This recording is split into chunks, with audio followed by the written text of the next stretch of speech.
guys, it's Diana. Welcome back to my channel, and today I'm going to be talking about some experiences that I've had while traveling through the airport as a visually impaired person.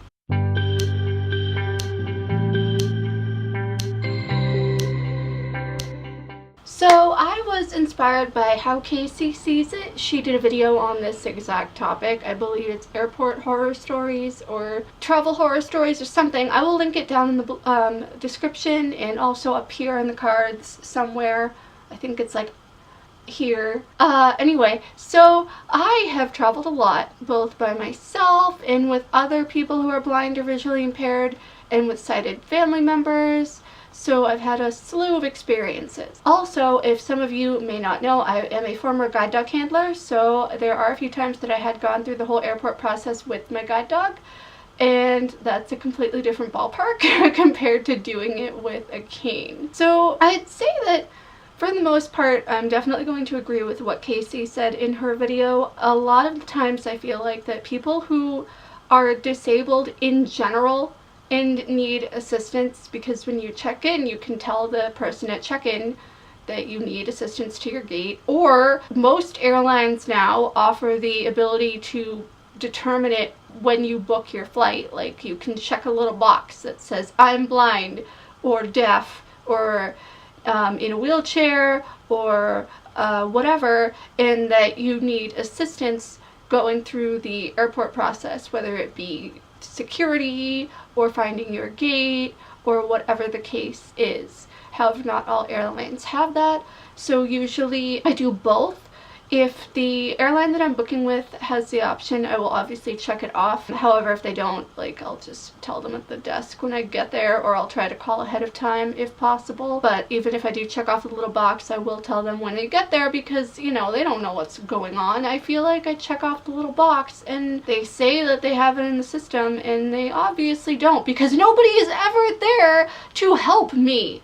And it's just painful. Alright, so I'd say that maybe one of the worst experiences I've had was a couple of years ago. I was traveling with a friend of mine who is also low vision, and we both had our guide dogs, and we were going to a convention for other people who are blind or visually impaired, and it was a national conference, and there were quite a few of us going from Boston, and we were all, you know, on the same flight, and so they all had us wait out, like, you know, by the check-in desk. They had us sit there and wait, and we were with a few other people who were in wheelchairs and needed other assistance going through security. So I think they were trying to find other people to help them, as well as helping my friend and I and the other 2 or 3 people who were also blind go through the process. But we were literally sitting there for like a half hour, and thank God that we got to the airport so early, which I'm always a stickler for getting to the airport like way before I need to be, because it's just, it takes so long to get anywhere with these people. I understand that they're understaffed and they need help, and there are all these apps out there now that you can basically just travel independently, you know, without the need of relying on the airline employee. I know there's Ira, which you can use on your phone, or you can get like Google Glass or whatever and use it, but, like, you know, that's free in airports, and it connects you with a qualified agent who, you know, is paid to help the like us navigate the airport or do whatever we're doing. However, airports are free zones, so we can use Ira for free. There's also Be My Eyes, which is on a volunteer basis, so like the person who is probably going to be helping you on the other end, like the sighted person on your phone, they're not qualified in like in employment terms. Like, they don't know how to work with blind people or how to help blind people. They're just trying to help the best they can, and a lot of them do a really good job. However, you do get a few bad apples here and there. So anyway, we were literally sitting there for like a half hour, and my friend and I were getting very stressed out, obviously, and, you know, we were there with our dogs, and it was just a pain in the neck. So we kept asking the person, because there were like 2 airline employees like hovering near our group, and we were like, when are we going? Like, this is taking way too long. And they just were having so much of an issue finding someone. So eventually the people who were there waiting with us decided that they were able to help us go through security and do everything, which you couldn't have figured that out in the half hour that we were sitting there, like, waiting to get through security. I don't know. One of the best times, however, was when I was 17. I traveled internationally on my own. It was my first time ever traveling by myself, and it was my first time out of the country. It was just me. I wasn't with a school group or anything, and I was going to Europe, and literally, like, the entire airline process was just so easy compared to doing it how, like, in the past. The person helping me was so nice. Everybody that I had encountered through, I think I took British Air or something, I don't know.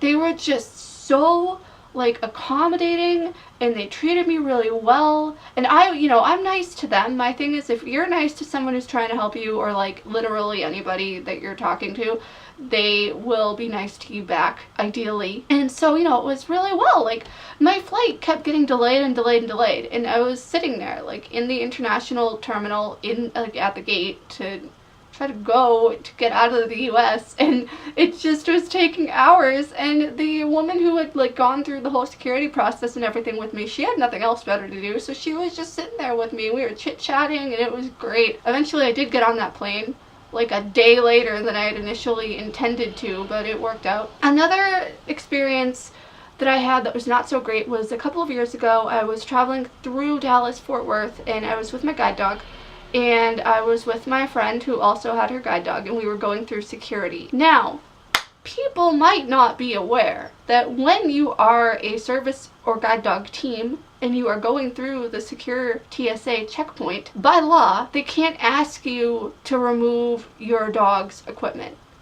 So I can go through with my dog, she can keep her harness on, everything is fantastic, hunky-dory. However, so my friend had gone through before I did, and the person who was working TSA seemed very just, like, stressed out, like he wasn't in a good place. And I get it, like, I can't even imagine, like, working at an airport. The entire thing just sounds like it would be the most stressful job in the universe, and I'm so glad that I don't do it. However, so my friend had gone through, and I was standing there waiting, and the TSA agent was very gruff with me, and he was like, "Oh, stand over there," and I was like, "I'm blind, hello, where's over there?"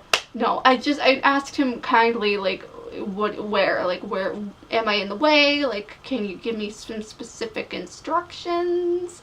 And he just got really frustrated and mad, and was, like, kind of, like, rushing me through the whole checkpoint process, because when you go through with a guide dog, and more often recently when I've gone through with the cane, they have you go through the metal detector instead of doing the body scanner, which I prefer because I hate doing the body scanners.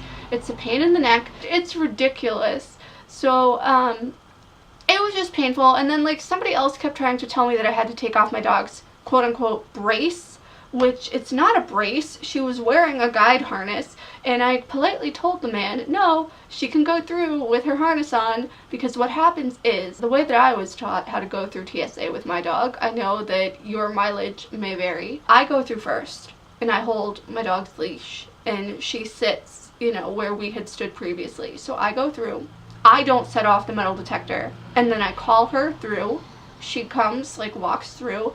She sets off the metal detector because of the metal that's in her harness and the metal on her collar, and, like, 10 different alarms go off. The TSA agents will then swab my hands with a wand because I had been holding her leash throughout that whole process, and they will also pat my dog down. During that process, they are not allowed to separate me from my dog, and they cannot tell me to remove her equipment. I've never had any real issues other than people just trying to, like, coerce me into removing her stuff. All that takes is really a little bit of education. There was a time when I was traveling through Orlando with one of my cousins. She's fully sighted, and so we had landed, and if any of you have ever been to the Orlando International Airport, God bless you, because not only is it stressful from the, like, 10 million people that travel through there every day, but it's just a big airport. So we had to take, like, the tram from our terminal, like, where we had landed,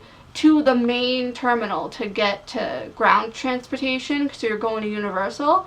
And so we didn't know where the heck we were going. And so luckily we were able to ask an airline employee to help us. And it was very, very good because, you know, they were nice and it was great and we were able to get to where we were going. However, I found that like some interactions with employees at the airport, they just don't care and they treat you like you're a huge burden. This past summer, I was going to St. Louis with my friend who I'd previously mentioned who also has a guide dog. I didn't have my dog because my dog is retired, so I had my cane. And so we had a connecting flight. We were connecting at LaGuardia.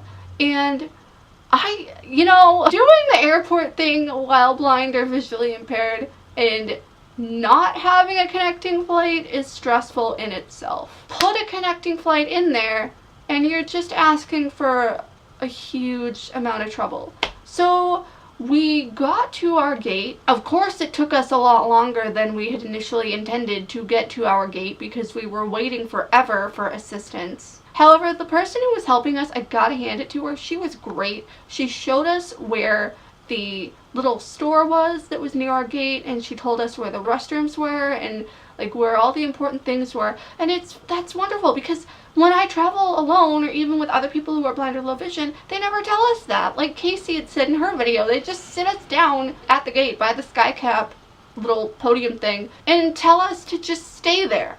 And it sucks because, like, what if I have to use the restroom? What if I'm thirsty? You get thirsty when you fly. What if I'm hungry? What if I didn't bring snacks with me? Like, I have to get up and I have to find these places. And luckily, you know, there are means to do it. And me, with the amount of vision that I have, I can do it probably, like, you know, independently by myself.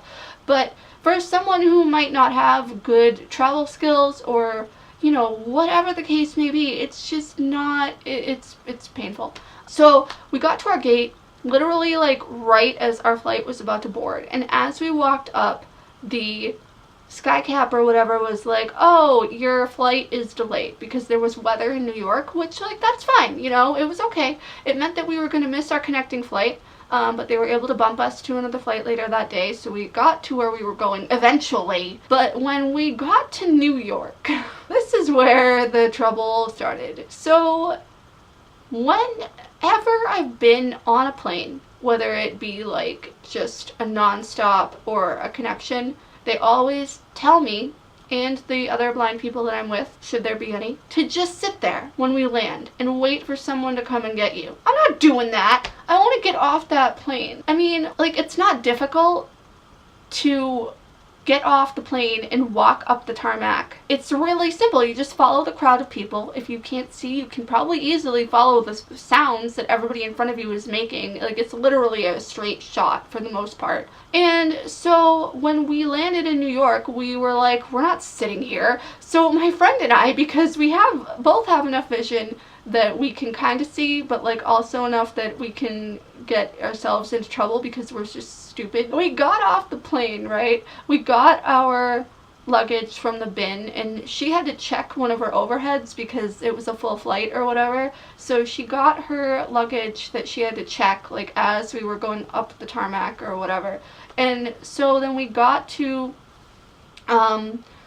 our, you know, where we were supposed to be meeting someone, and some lady had approached us who worked for the airline and said that not only were they trying to find someone to help us, they had to have someone help some unaccompanied minors.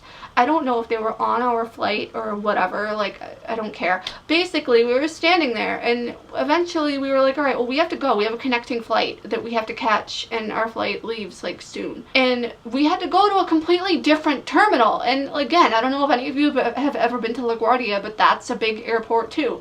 So we started walking with this lady, and she was pretty nice. Like, she was a lot nicer than some of the other airline employees I'd encountered. However, we had also, on our way, encountered another one of her coworkers who I think was on their way to get us. I don't know. They were, like, riding that golf cart thing that you can fit, like, a bunch of people on that you go throughout the airport. And so I don't know what the heck the deal was, but what ended up happening was we stopped in the middle of the concourse between the two terminals. And my friend and I just stood awkwardly off to the side while we listened to the lady helping us argue with the other airline employee in Spanish, like, very loudly, as we were trying to avoid getting trampled by people who were, like, walking all around us with their luggage and their things. Eventually we got to our gate. However, thank God that I get push notifications for my flights because I have my handy dandy Apple Watch. And like, so we can pre-board because we're disabled. And so we sat down and I was checking the time and I was like, they haven't announced anything yet for pre-boarding. No one ever made any sort of audible announcement. I got the push notification on my watch that our flight was starting to board. And my friend and I also noticed people like weirdly, you know, getting up and disappearing to go somewhere. So basically, like, the airline people completely forgot about us. And if we didn't have technology, and if my friend and I couldn't see what was going on, we probably would have been screwed. So it was just painful because we were trying to board the plane as everyone else was doing it. And with her with her dog and me with my cane, we both needed like some additional time to get our acts together once we were on the plane, which we would have gotten if we were able to pre-board, but nobody had told us when pre-boarding was happening because no one made an announcement. So we get on this plane, right? We're like standing like right outside the door to the plane, and there's another woman who like works for the airline, like a third lady, who showed up and she was helping two other blind people onto the plane because they were going to the same place that we were going. And one of the flight crew turns around to this woman and is like, oh, you have to help them too. Them meaning my friend and I. And the lady was so angry that she had to help us. Like, she was so mad. And I was like, alright, I understand that you're probably having a bad day, but like, it's not my fault I can't see. I apologize for being so inconvenient that you are not able to help us, like, we didn't even need help. The help that we should have gotten, like, should have happened 15 to 20 minutes prior to the situation that we were in at that point. Oh, I don't know. Basically, airports are a nightmare. I hate doing them. I travel a lot, and like I hope that technology advances to the point where I just don't even need to rely on any other human. I'm seriously just considering using Ira when I travel this summer and having an agent help me through my phone instead of having an airline person help me because it's just been bad. Anyway, I hope you liked this video. Please feel free to subscribe, hit the thumbs up button, the bell, whatever. I can't tell you what to do. And I'll see you next time. Bye!